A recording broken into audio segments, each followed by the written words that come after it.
Have any questions or comments during the presentation, you may. So we are bringing you the Delta Airline Q2 2025 earnings conference call. And this they've already started, so we will just go straight to it. After that, I think we can do some analysis. After, if we don't, we I think tomorrow when we come, we'll do a review for you guys. Yeah. So let's go ahead and listen to it. Our CEO, Ed Bastian, our President, Glenn Howenstein, and our CFO, Dan Jenke. Ed will open the call with an overview of Delta's performance and strategy. Glenn will provide an update on the revenue environment, and Dan will discuss costs and our balance sheet. After the prepared remarks, we'll take analyst questions. We ask that you please limit yourself to one question and a brief follow-up so that we can get to as many of you as possible. After the analyst Q&A, we will move to our media questions. Today's discussion contains forward-looking statements that represent our beliefs or expectations about future events. All forward-looking statements involve risks and uncertainties that could cause actual results to differ materially from the forward-looking statements. Some of the factors that may cause such differences are described in Delta's SEC filings. We'll also discuss non-GAAP financial measures, and all results exclude special items unless otherwise noted. Year-over-year figures compare against results as reported unless otherwise stated. You can find a reconciliation of our non-GAAP measures on the Investor Relations page at ir.delta.com. And with that, I'll turn the call over to Ed. Thank you, Julie, and good morning, everyone. We do appreciate you joining us today. Before we start, I'd like to take a moment to acknowledge the devastating events in Central Texas. Our hearts go out to the families and the communities that have been impacted. Delta is supporting the American Red Cross in their relief efforts to aid those affected. Earlier this morning, we reported June quarter results, posting pre-tax income of $1.8 billion, or earnings of $2.10 per share on record quarterly revenue in line with our April guidance. This performance reflects strong execution in a demand environment that has stabilized and the continued resilience of our diverse, high-margin revenue streams. We achieved an operating margin of 13.2% and generated $700 million free cash flow during the quarter, bringing our year-to-date free cash flow to $2 billion. With strong cash generation, we continue to repay debt and announced a 25% increase to our quarterly dividend. I'm proud of the team for delivering strong financial and operational results in the first half of our centennial year. In a dynamic and somewhat unpredictable environment, our team has stayed focused, controlling what we can control and executing with discipline. Operationally, Delta once again led network peers across key reliability and customer experience metrics, including on-time performance, completion factor, and net promoter score. This strong performance underscores the resilience of our operation and the exceptional efforts of our teams to take care of our customers despite greater than normal summer storms across our system.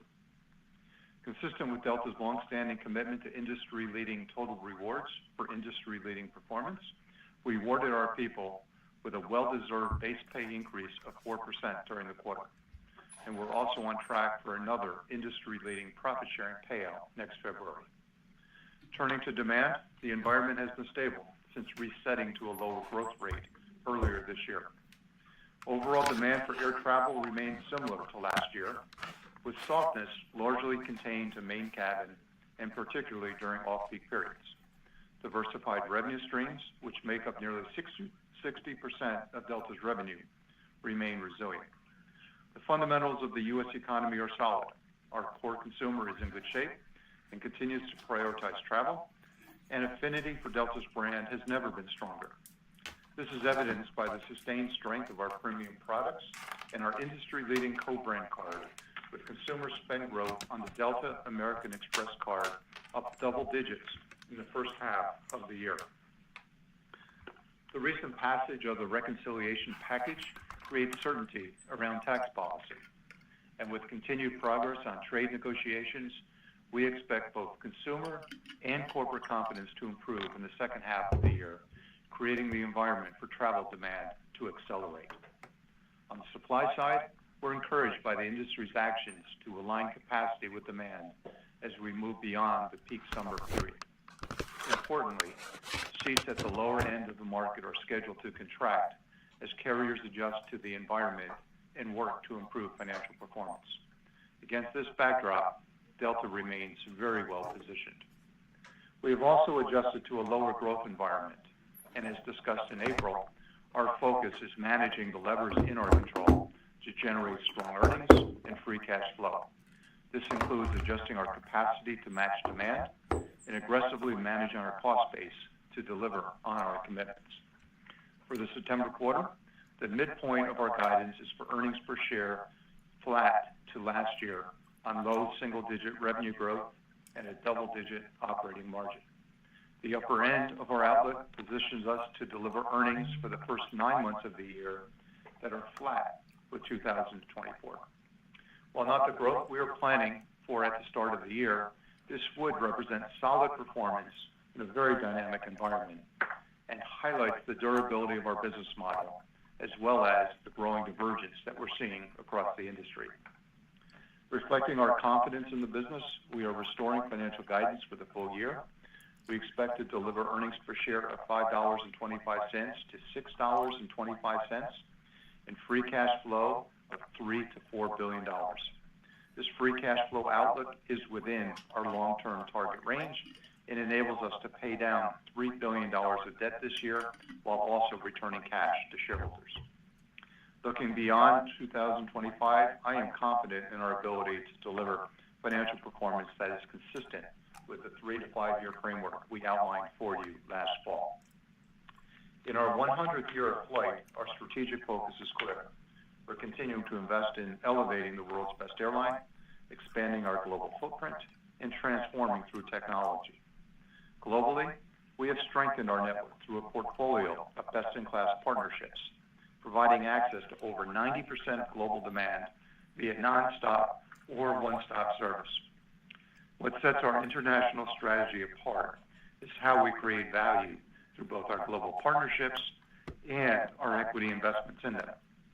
This quarter, we saw meaningful appreciation in our GAAP results and the value of several of our equity stakes, with a more than $700 million mark-to-market gain, underscoring the strength and health of our portfolio. We also announced 2 new opportunities, further enhancing our long-term international growth potential. Our recently announced equity stake in WestJet helped solidify our standing as the carrier of the Americas, and our relationship with Indigo is a critical next step to establish connectivity between India, Europe, and North America with India's largest and fastest growing airline. We are also continuing to make meaningful investments in technology across the business. For our customers, we're enhancing the travel experience with Delta Concierge, our virtual personal assistant built into the Fly Delta app that is launching later this year. In the operation, we're driving efficiency through predictive intelligence that improves resource availability and optimizes maintenance. And commercially, we're optimizing revenue through our partnership with Fetcher, leveraging AI-enhanced pricing solutions. While we're still in the test phase, results are encouraging. As has always been the case, our greatest advantage, though, is our people and their unmatched skill, dedication, and commitment to serving our customers. In closing, we are focused on leveraging our competitive strengths and our scale advantage while controlling what we can to deliver for our customers, our employees, and our owners. Our centennial year is a powerful opportunity to demonstrate the magnitude of the differentiation that we have created and the growing durability of our financial performance. Thank you again for joining us, and with that, I'll turn it over to Glenn and to Dan to cover the details of the quarter. Thank you, Ed, and good morning. I want to begin by expressing my appreciation to the entire Delta team for your dedication throughout this busy summer travel season, and to our customers for continuing to place their trust in Delta. June quarter revenue increased approximately 1% year over year to $15.5 billion, in line with our April guidance range. During the quarter, demand trends stabilized at levels that are flat to last year. Our teams did a great job optimizing revenue performance in this environment by leveraging Delta's structural advantages and engaging customers beyond flight to generate a revenue premium to the rest of the industry. Diverse, high-margin revenue streams continue to show resilience, growing mid-single digits year over year and driving double-digit operating margins.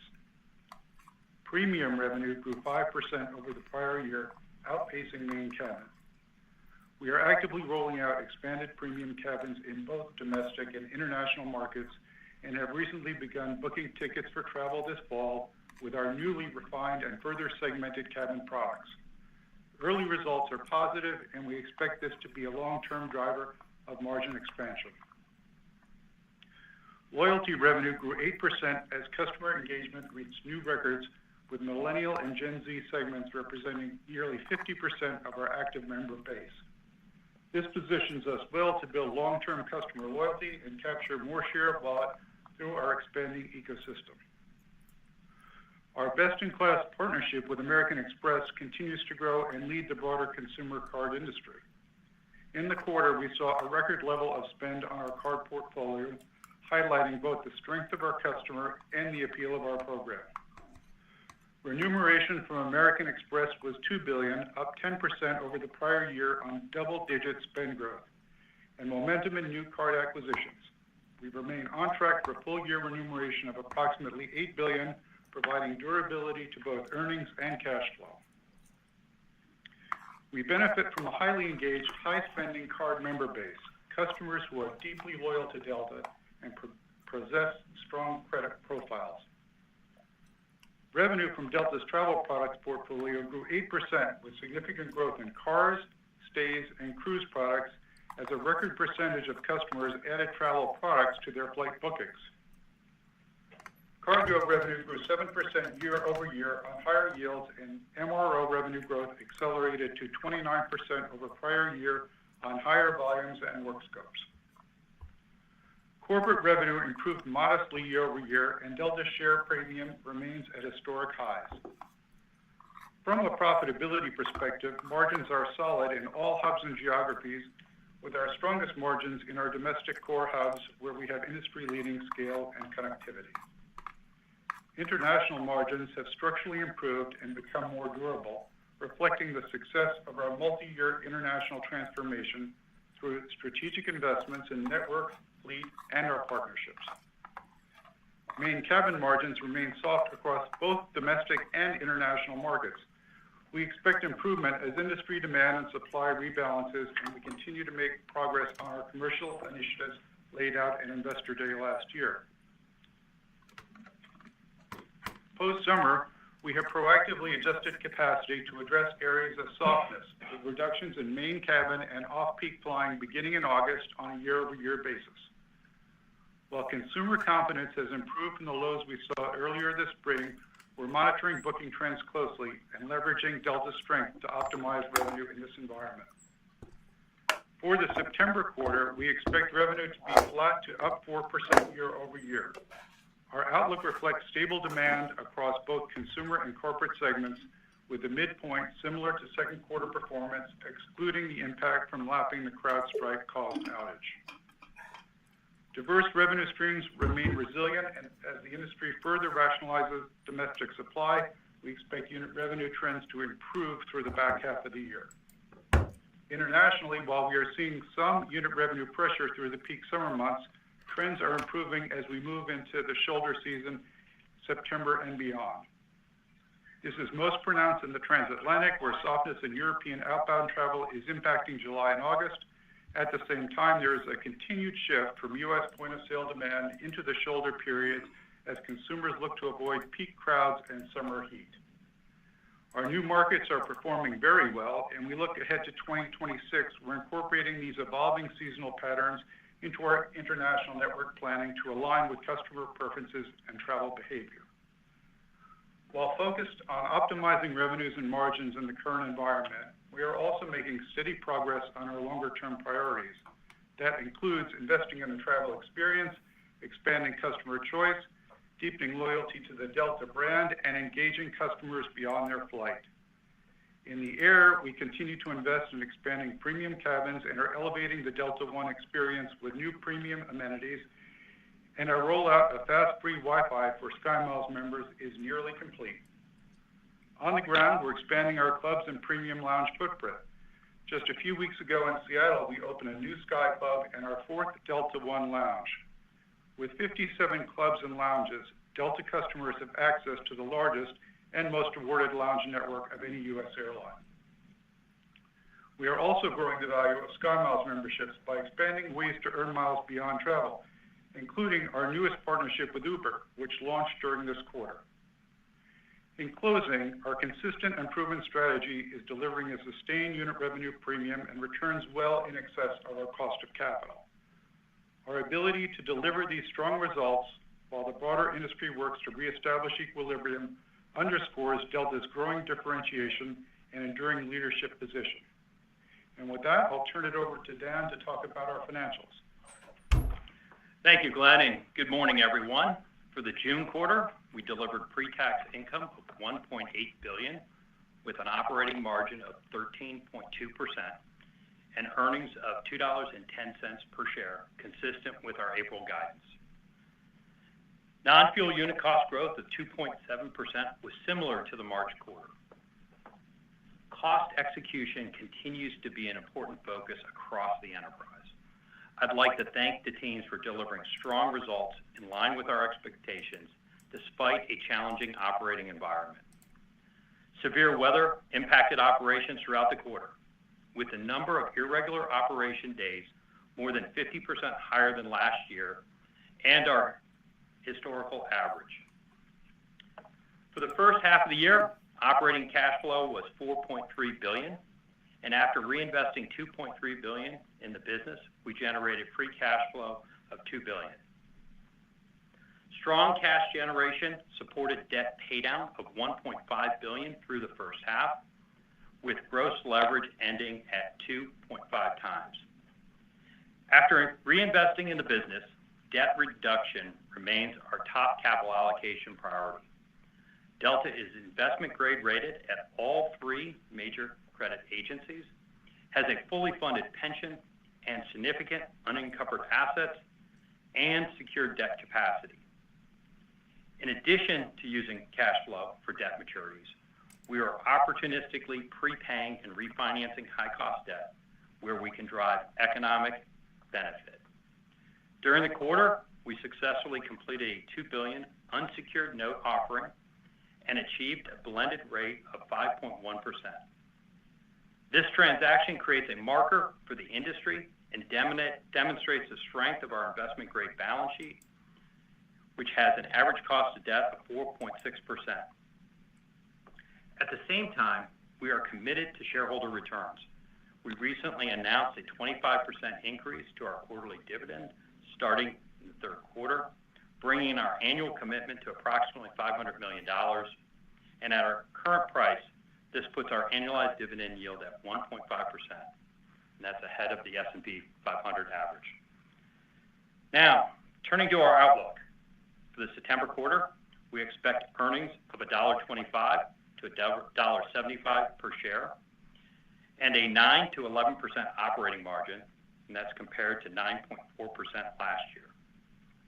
As Glenn discussed, our outlook for revenue growth is flat to up 4% compared to last year. On the cost side, we continue to execute well and make progress on driving efficiency. We expect third quarter will mark our strongest cost performance of the year, with non-fuel unit costs flat to down compared to 2024. We are effectively managing the levers within our control, reducing capacity growth post-summer, and managing our cost base to deliver on our long-term targets of up low single-digit non-fuel unit cost growth. We expect our performance to lead the industry in year-over-year unit cost growth for the second consecutive year, improving our relative cost position. With a stable demand environment, a more constructive industry supply backdrop, strong cost execution, and current fuel prices, we are positioned to deliver full-year results that reflect Delta's growing differentiation and durability. For the full year, we expect to deliver earnings per share of $5.25 to $6.25 and free cash flow of $3 to $4 billion.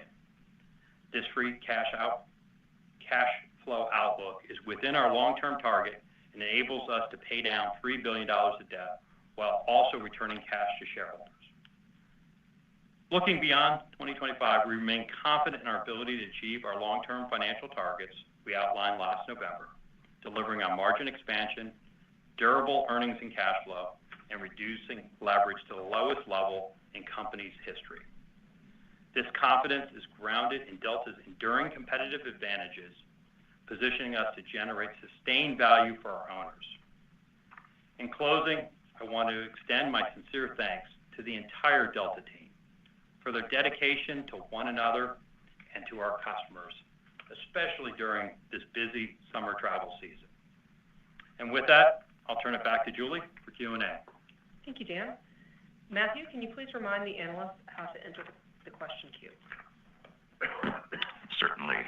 At this time, we'll be conducting a question and answer session. If you have any questions or comments, please press *1 on your phone at this time. We do ask that while posing a question, please pick up your handset if you're listening on speakerphone to provide optimum sound quality. We do ask that all Q&A participants please limit to one question and one follow-up question, then re-enter the queue. Once again, if you have any questions or comments, please press *1 on your phone. Thank you. Your first question is coming from Ravi Shanker from Morgan Stanley. Your line is live. Great, thanks. Good morning, everyone. Ed or Glenn, I think you said in your prepared remarks that you're encouraged by industry supply actions, especially lower-end capacity coming out. Can you elaborate on that a little bit more and give us your thoughts on industry capacity in 3Q and 4Q? Do you think we are at a point that we were last summer where demand and supply came into balance and that was supportive of RASM even in a falling jet fuel environment? Hey, Ravi, it's Glenn. When you look back, I think when you look back into April for domestic, for example, industry was up around 3. And as you move forward through the period between May, June, July, August, and then into September, it appears as though the industry has taken 4 points of capacity out. And by the time we hit September, domestic industry seats are actually down close to 1%. So that's a significant reduction in capacity, and it's a significant reduction in off-peak capacity that's even greater than that. So I think the industry has done an amazing job, and as you know, I've been in this business quite a long time, and I've really never seen that amount of capacity come out in a non-recessionary environment, and I don't think anybody's predicting that we're in a recession. So I think this is a really good indication that the industry is doing what it needs to do to restore profitability. Understood. That's very helpful. Maybe for a follow-up, Glenn, can you just give us a little more color on the cabin segmentation, again, how that's being received, what that means for premium cabin, and also there's speculation that you guys may launch a new ultra-premium credit card. So how do you think about premium cabin economics over the next couple of quarters? Well, premium has certainly been where our margins have continued to expand, and so we're highly focused on continuing to provide improved service to those customers and more segmentation. And I think the segmentation that we've done in main cabin is kind of the template that we're going to bring to all of our premium cabins over time, because different people have different needs. And the more choices we can give customers with the more price points that provide value, the better I think the answer is going to be for Delta and for our customers. So it's all about giving people more choice, more pricing options, and more products and services in every cabin. Very good. Thank you. Thank you. Your next question is coming from Jamie Baker from J.P. Morgan. Your line is live. Oh, good morning. Question for Glenn, and thanks to Ravi because it was a good lead-in. So the spread between premium growth and main cabin contraction widened to 10 points in the second quarter. That spread has been accelerating for the past several quarters, but it seems that this is a little bit more about main cabin weakness than just premium resilience. So can I ask if premium trends, whether you define that by revenue or maybe, paid load factor, did it match your expectations in the second quarter? And is it safe to assume, given your earlier commentary, that we see at least another quarter of expansion? I think there's nothing in any of the forward bookings that would have us indicate that there's a diminishing demand for premium cabins or services. And so as we continue to reevaluate even now the LOPAs on the airplanes and put more and more premium, we are able to do two things. One is sell more of it, and two is accommodate more of our heaviest frequent flyers with upgrades, which is something we want to continue to do to provide additional value to them. So we're very excited about where we sit today, and we're very excited about the possibilities moving forward. Okay, and then a follow-up for you, Glenn, or maybe this is for Ed. One of the post-COVID realities was, workplace mobility, flexibility, the advent of, bleisure. And Ed, I know you're not a fan of that term, neither am I, but, when I think of the return to office trends, and look, I may be biased, my company has certainly been vocal on this topic, but I guess the question is whether your demand forecasts are at all tempered by the fact that, at least for some of us, we can't escape to Europe with impunity the way we might have a year or two ago. Any thoughts on that? And maybe I'm just projecting. I think a little bit you're projecting. I think the workplace, under any circumstances, has become more flexible than it was pre-pandemic. And people, while they may be required to be in the office a few days a week, all the way up to 5 days a week, all of us, I think, have more flexibility on being places we want to be. And we continue to see that embedded in the demand strength here. And, I don't think the offset of that is, as people continue to return to the office this fall, there could be even more upside in the business travel. We don't have that in our forecast, but we'll see. We're optimistic that business has been pretty resilient through this part of the demand set, and hopefully it accelerates as we move into the fall. And Jamie, this is that I'll tag on to Glenn's comments with one additional thought. We shouldn't lose sight of the fact that business travel, while it is returned, is still very much in line with where it had been versus where the size of the economy is today, particularly the growth rate. So, on any true comp, you have easily another 15 or 20% of business travel that isn't being done, that used to be done. And I think with all the new tools and flexibility models, and being in person is more important than ever in this turbulent world. I think there's going to be a lot more opportunity yet to see business growth. Gentlemen, thank you both. Thank you. Your next question is coming from David Vernon from Bernstein. Your line is live. Hey, good morning, guys, and thanks for taking the time. So, first question on the capacity outlook as we're looking at the second half of the year. I mean, clearly there's no explicit sort of guidance around what the capacity is going to look like. I'm kind of wondering how much of the guide for improving unit revenue trends is based on kind of what you think you can control in your network versus what you're expecting peers to do on the capacity front.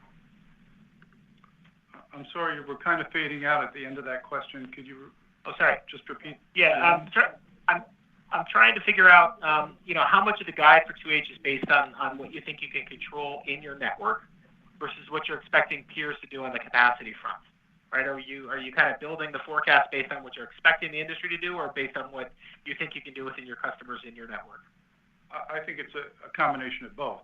We certainly know what we can control, and there are pieces that we don't control, which is the other airlines' capacity. But from what we see in the open for sale tapes, when we think it's probably loaded well through September at this point, there's probably some more adjustments that need to come in the back half of the year, October through December. But and what other carriers are saying about their capacity levels. So I feel it's a combination of both. Certainly we can control what we can control in our customer base, but also we're responding to what the macro environment is for all capacity in the industry.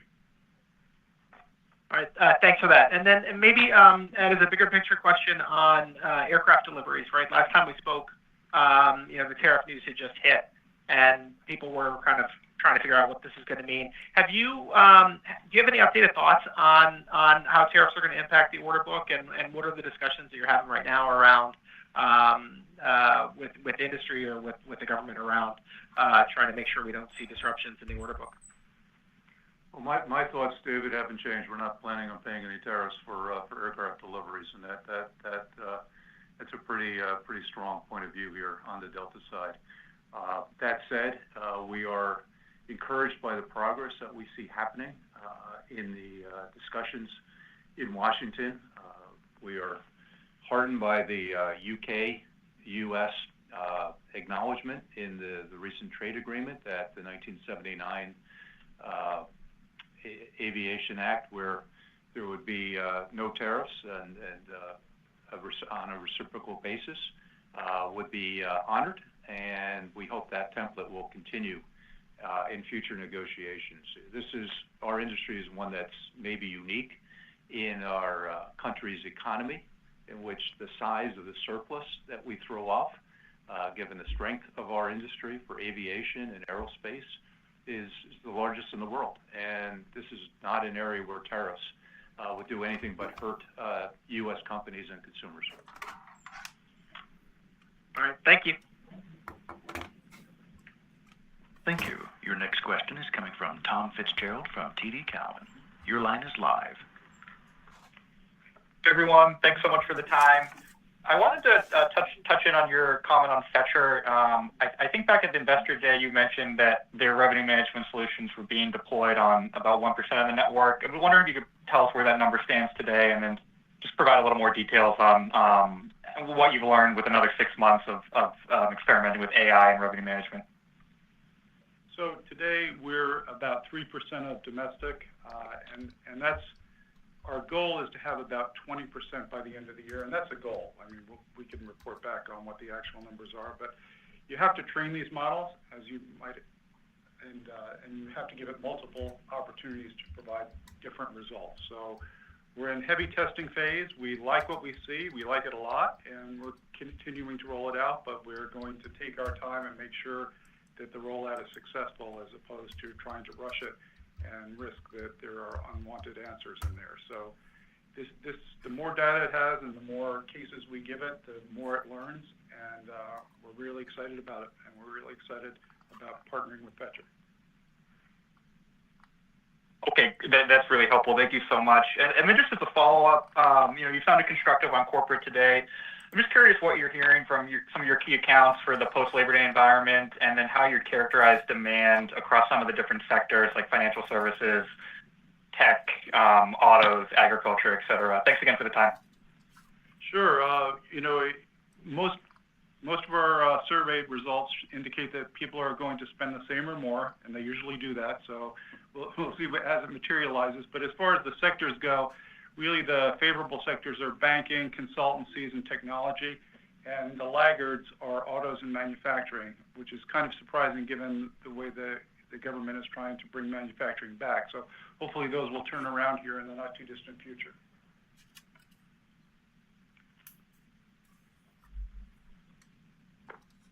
Thank you. Your next question is coming from Andrew Dodora from Bank of America.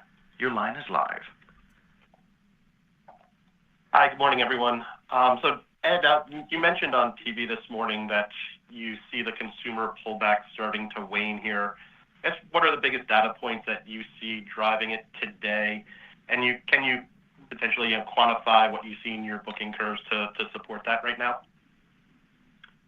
Sure, Andrew. I'm talking not specifically as much to the airline industry, I think consumer data broadly.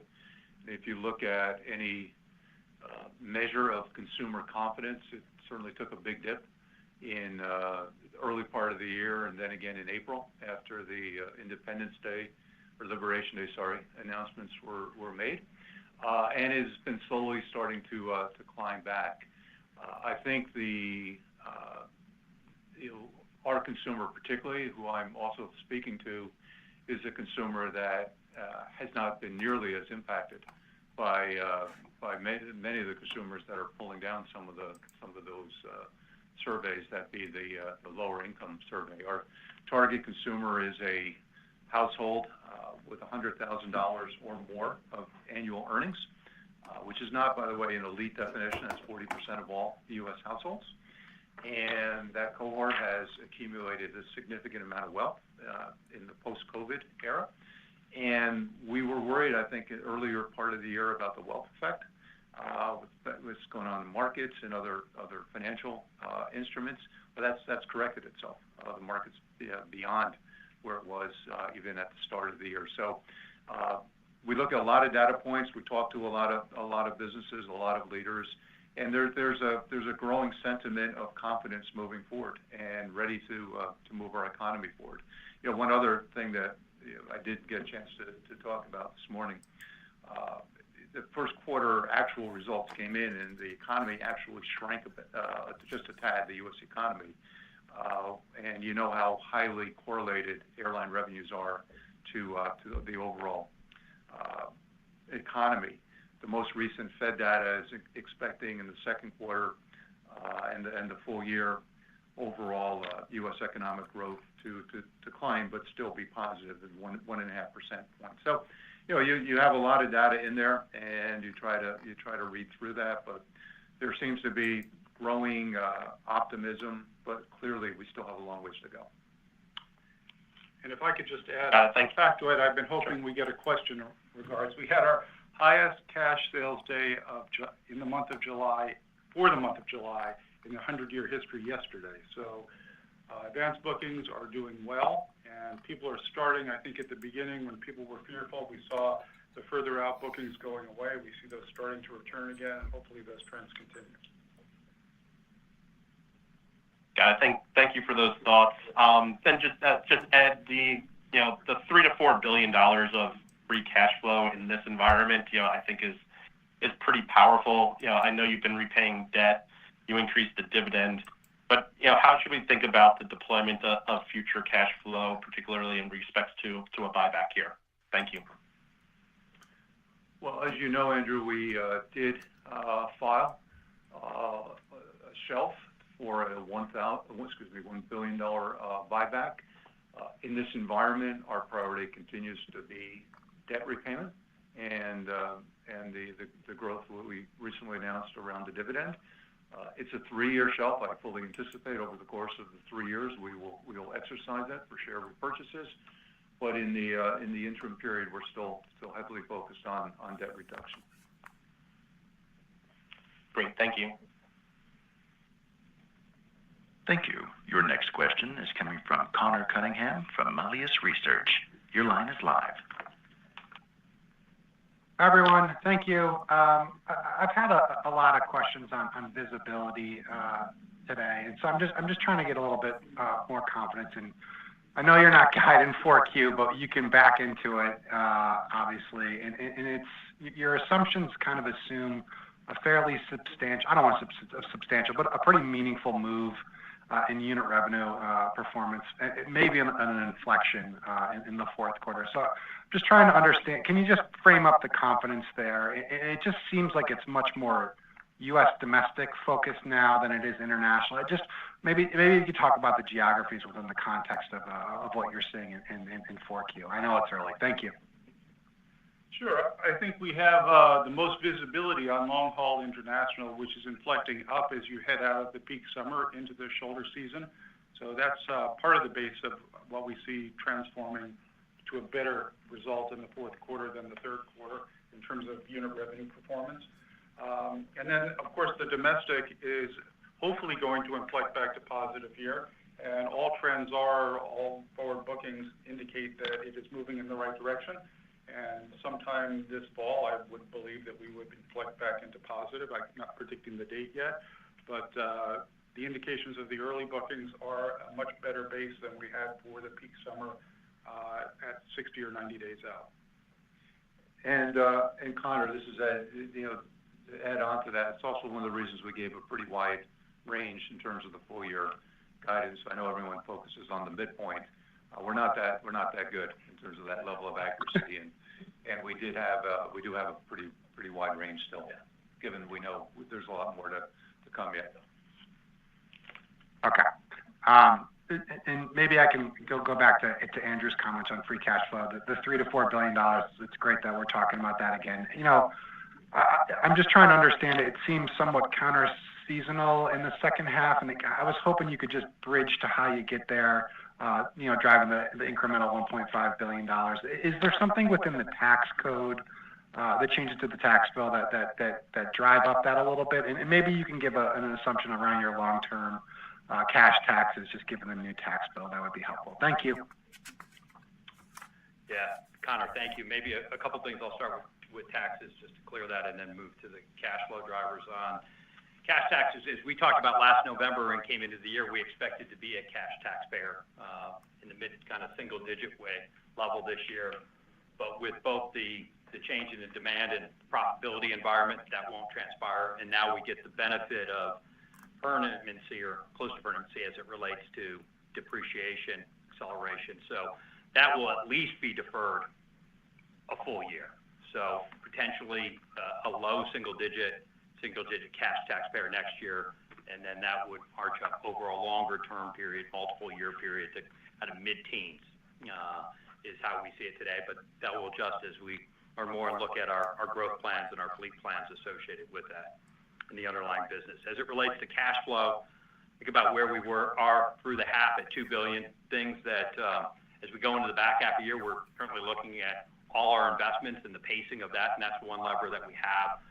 Also, the $2 billion in the first half was impacted by the compression of the booking curve. And you think about that, where you would have been, that was $400 or $500 million associated with that. So any type of normalization benefits with that. And then third, and one of our larger levers that we continue to have continues to be the working capital that we've built up in our operation as we restored the network and our operation. And the teams are continuing to work on things across our operations, but particularly in maintenance and even with our third-party MRO activity, where we've carried a lot of material, and we have the opportunity to continue as we reduce turnaround times and other elements to release that capital that we built up through the last few years and release that back into cash flow. And that's true both across our operations crew, also true with other elements of the business. So we're working all those levers, and at this point feel confident in the $3 to $4 billion range. Awesome. Thank you. Thank you. Your next question is coming from Duane Pfennigwerth from Evercore ISI. Your line is live. Hey, thanks. Good morning.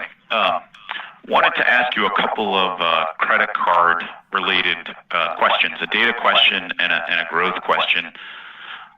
Maybe for Glenn, first on the data, it just feels like there's a lot more credit card spend data swirling around. Many of the firms on this call are saying their clients, data monthly or maybe even weekly. What do you think the limitations of this credit card data might be? And I'm thinking about maybe different segments of customers or changes in the booking curve. What do you think the data might be missing? I haven't spent a lot of time thinking about the data that comes out from others. I think I watched a comment this morning on somebody talking about credit card spend and that it was much worse at the lower end of the spectrum than it was for higher end. And I think that's what we're indicating here is we have the higher end. The higher end seems to feel more comfortable and is actually growing their disposable income. And so I think when you look at all those numbers, it's an amalgamation of a lot of subsets that we don't have. That's helpful. And then on your own co-brand, I think we understand or appreciate the competitive dynamics within the airline industry, but how do you think about Delta's competitive advantages outside of the airline industry as we see, high-end cards, maybe high-end clubs, but not attached specifically to an airline brand? Right. We spend a lot of time thinking about this and how we can continue to enhance the benefits. And, I'll just give you a satisfaction number. Holders of our card have had the highest satisfaction in history of our card in the last quarter. So continuing to innovate on the product side, continuing to provide value that people outside of our business can't provide, whether or not it's club access, whether or not it's status. And I think the totality of what we're offering our consumer is well received, and it results in us having, continued high levels of acquisition and continued high levels of spend. Thank you. Thank you. Your next question is coming from Catherine O'Brien from Goldman Sachs. Your line is live. Good morning, everyone. Thanks for the time. Despite a tough operational environment in the quarter, especially in Atlanta at the close of the quarter, your CASM-ex came in line with plan. What else went better in the quarter to maybe offset some of those operational challenges? And do you think you can keep that momentum up going forward? This is, thanks. As it relates to operational performance, I think this is consistent with what you've seen over the last 12, 18, 24 months from the team. Just good line of sight to things where we can drive efficiency across the operation. And those types of things are what offsets. Normally you have the events that we had in the abnormal irregular operations and losing some of the ASMs and you'd have a point impact. And our teams are able to execute through that because they're working on a whole basket of efficiency opportunities. And for instance, you see it in the line items of the SEC, you see maintenance down, right? It's the tech ops team, and we've talked about it, where we've had their costs at a high point over the last couple of years, and last year hitting it, and with volume and with improvement in efficiency and turnaround and other factors are getting more effective associated with that, and you pick up that benefit. So it's those types of things that the teams are working on and working on those basket of opportunities. Got it. And then maybe, MRO revenue saw strong growth this quarter. Can you just update us on where we should be thinking MRO revenue can get to over the coming years? Are you guys mostly caught up on some of the delayed maintenance from the COVID era on Delta's own fleet? Can you help us think about how much more volume you can open up to third party over the coming months versus last year or two? Thanks so much for the time. No, we're excited about the future of MRO, and as we talked about consistently over the last 2, 3, 4 years, that the priorities coming through pandemic was the restoration of the Delta network and the Delta capabilities. But really proud of the tech op team and the capabilities that we have there, and we're well positioned both on next generation equipment, but also deep competencies on all those installed legacy engine types. And we're now getting back to being able to focus on that and drive that growth. You're going to see growth for the first time this year for the total year. And this is one that you're going to continue to grow well above the rate of the core airline. And I think a good marker of that was just here coming in the MRO Americas, where we announced the UPS deal. Again, this isn't next generation. This is right in the heart of what we're really good at on the PW2000, and it's the largest in the history of Delta as it relates to a third-party commercial relationship and getting that benefit along with the next generation. So this is something that can go from where it is today to $1 billion, $2 billion, $3 billion and continue to grow.